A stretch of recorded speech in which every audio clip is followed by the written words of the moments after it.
5 साल एक कलंकित साल के रूप में गिने। सिसवा विधानसभा के मूल मुद्दे क्या हैं और उन पर आपका क्या है? आपकी भी सरकार के लोग यहाँ पर विधायक रहे, मिनिस्टर रहे, तो यानी आप सीधे सीधे राज्य मंत्री थे, तब भी तो ये मुद्दा आप जाकर के लखनऊ उठा सकते थे। घुगली शिकारपुर 3 मीटर थी, उसको हमने 7 मीटर में कराया। डबल इंजन की सरकार का मतलब डबल पेट, उनका पेट भी डबल इंजन। समाजवादी पार्टी की कितनी सीटें आ रही हैं? लगभग 300 सीटें आएंगी।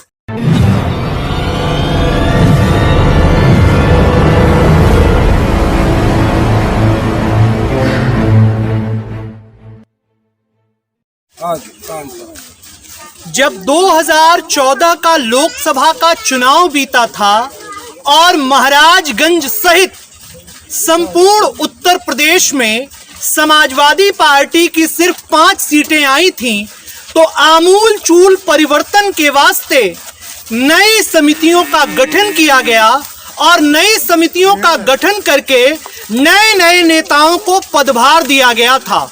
उसी समय आवास विकास परिषद का उपाध्यक्ष बना करके राज्य मंत्री का दर्जा जिस नेता को दिया गया, उसका नाम था सुशील कुमार टिबड़ेवाल।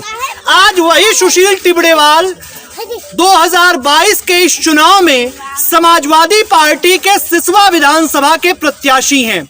आइए जानते हैं सुशील कुमार टिबड़ेवाल से क्या कहती है उनकी राजनीतिक जुबान और कैसा जा रहा है उनका चुनाव। सर, सबसे पहले तो कार्यक्रम में आपका बहुत बहुत स्वागत। आपको भी बहुत बहुत धन्यवाद, बहुत बहुत स्वागत है। और अपने विधानसभा क्षेत्र की समस्त जनता की तरफ से आपका स्वागत करते हैं। सर, आपको आवास विकास परिषद का उपाध्यक्ष बनाया गया, राज्य मंत्री रहे आप समाजवादी पार्टी की सरकार में। अब आप राज्य मंत्री रहे तो आप सरकार के भी एक भाग थे।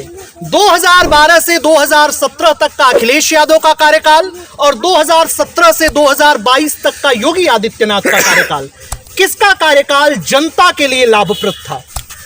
इसमें कोई प्रश्न ही नहीं है। 12 से 17 तक अखिलेश यादव जी का जो कार्यकाल था वो सर्वोत्तम था, स्वर्णिम था। और योगी जी का जो कार्यकाल है यह बहुत ही बेकार गया है। चाहे आप किसानों को ले लें, चाहे मजदूरों को ले लें, महिलाओं को ले लें, व्यवसायियों को ले लें, बेरोजगार नौयुवाओं को ले लें, किसी भी प्रकार से इनका कार्यकाल सही नहीं कहा जा सकता है, बल्कि यह 5 साल एक कलंकित साल के रूप में गुजरे। सर, इस बार जब आप चुनाव लड़ रहे हैं, सिसवा विधानसभा के मूल मुद्दे क्या हैं और उन पर आपका क्या रिएक्शन? सिसवा विधानसभा जो है ये भारत नेपाल की अंतर्राष्ट्रीय सीमा पर बसती है और इसकी सीमाएं बिहार से भी लगती हैं।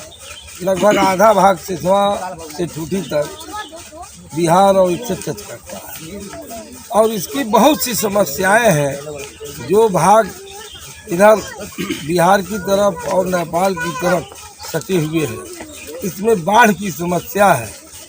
बड़ा ही यहाँ यह सोचकर मतलब हैरत होती है कि मात्र एक बांध 5-7 किलोमीटर बनाना है और वह इन 70 सालों में किसी जनप्रतिनिधि ने ध्यान नहीं दिया। उस बीच में आपकी भी सरकार के लोग यहाँ पर विधायक रहे, मिनिस्टर रहे, तो यानी आप सीधे सीधे एलिगेशन उन पर भी लगा रहे हैं। हाँ, मैं जनप्रतिनिधियों की बात कर रहा हूँ इस नाते कि मुख्यमंत्री हर जगह नहीं देख सकते, वह जनप्रतिनिधियों के माध्यम से ही देखते हैं।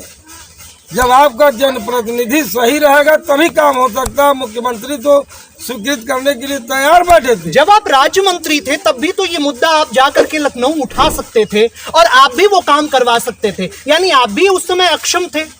नहीं, हमको बहुत कम कार्यकाल मिला था और हम लोग जहाँ सपा के विधायक थे उनके कार्य क्षेत्र में हस्तक्षेप नहीं करते थे, इसलिए कि उन लोगों का थोड़ा ऑब्जेक्शन हो जाता था कि अपनी छवि बना रहे हैं। फिर भी हमने महाराजगंज से निचलौल सड़क की हालत आपने देखी होगी 2015-16 में क्या थी, 3 मीटर थी, उसको 7 मीटर चौड़ाई में पास करवाया। घुगली शिकारपुर 3 मीटर थी, उसको हमने 7 मीटर में कराया। जानकी घाट का पुल जो 17 साल से रुका हुआ था, मात्र अप्रोच नहीं बना था, हम 17 साल के बाद अपने कार्यकाल में पूरा कराए। अगर मुझे 5 साल का वक्त मिला होता तो बहुत से काम होते। अगर आप आपको सिसवा की जनता विधायक बनाती है तो वो प्रमुख 5 काम कौन से होंगे जो सुशील कुमार टिबड़ेवाल सबसे पहले करना चाहेंगे? सबसे पहला काम होगा नागरिकों के मान सम्मान की रक्षा, ताकि उन्हें कोई भी पुलिसकर्मी या कोई अधिकारी अनावश्यक दबा न सके, परेशान न कर सके। दूसरा काम होगा चिकित्सा क्षेत्र में सभी सुविधाएं उपलब्ध कराना, महिला चिकित्सकों की नियुक्ति कराना, सभी जांचें मुफ्त कराना, ताकि लोगों को चिकित्सा सुविधा समय से मिल जाए। इसके पश्चात 3-4 पुल टूटे हुए हैं मैरी और बुधना मार्ग पर, तो उन पुलों को पहले सही से बनवाना, ताकि वहाँ का आवागमन जो है दुरुस्त हो सके। सिसवा को तहसील बनाना भी है और सिसवा को मंडी समिति भी बनाना है, क्योंकि वह सैकड़ों साल पुरानी मंडी है और अभी तक वहाँ मंडी नहीं बनी है। तो हमारी प्राथमिकता होगी कि मंडी वहाँ बने। छुट्टीबारी को टाउन एरिया कराया जाएगा। टाउन एरिया के स्कोप में है, बॉर्डर पर है। और साथ ही साथ जो अनावश्यक ये बॉर्डर बंद कर दिया जाता है, तो हमारे बॉर्डर के व्यवसायी परेशान हो जाते हैं, उनका व्यवसाय चौपट हो जाता है। पिछले 2 साल लगातार कोरोना के नाम पर बॉर्डर बंद रहा, सील रहा, वहाँ के लोग पलायन को मजबूर हो गए, भुखमरी को मजबूर हो गए। तो हमारी कोशिश होगी कि बॉर्डर कभी बंद ना हो। सर ये बताइए, प्रेम सागर पटेल का लगातार एक बयान आ रहा है, वो कह रहे हैं कि मैंने 5 साल में इतना विकास किया है सिसवा विधानसभा का कि दूसरा कोई जनप्रतिनिधि उस विकास की बराबरी तो क्या, उस विकास के आसपास भी नहीं पटक सकता। प्रेम सागर पटेल डबल इंजन सरकार के एमएलए थे, और डबल इंजन की सरकार का मतलब डबल पेट, उनका पेट भी डबल इंजन वाला, डबल खुराकी है। अब यहाँ भ्रष्टाचार डबल हो गया, घूसखोरी डबल हो गई, बेईमानी डबल हो गई, यही विकास हुआ है वहाँ पर। वह अपना स्वयं का विकास किए हैं। आज उनकी जाकर के पूजी जांचिए कि कितनी ज़मीनें उन्होंने, सैकड़ों ज़मीनें बैनामा कराई हैं, 5-7 जगह मकान खरीदे हैं, और जनता का कोई विकास नहीं किए हैं। अगर जनता का विकास किए होते तो आज जनता जो है उनकी जमानत जब्त कराने की बात नहीं करती। आपकी प्रमुख लड़ाई किससे है? यही तो मैं नहीं समझ पा रहा हूँ, लड़ाई किससे है। ये लोग आपस में 2 नंबर का लड़ रहे हैं, लड़ाई मेरी किसी से नहीं है। अखिलेश यादव समाजवादी पार्टी जिंदाबाद जिंदाबाद आ रही। समाजवादी पार्टी की कितनी सीटें आ रही हैं? लगभग 300 सीटें आएंगी। ये थे सुशील कुमार टिबड़ेवाल, जिनका कहना था कि हमारी लड़ाई किसी से नहीं है, वह लोग अपने में 2 और 3 नंबर के लिए लड़ रहे हैं।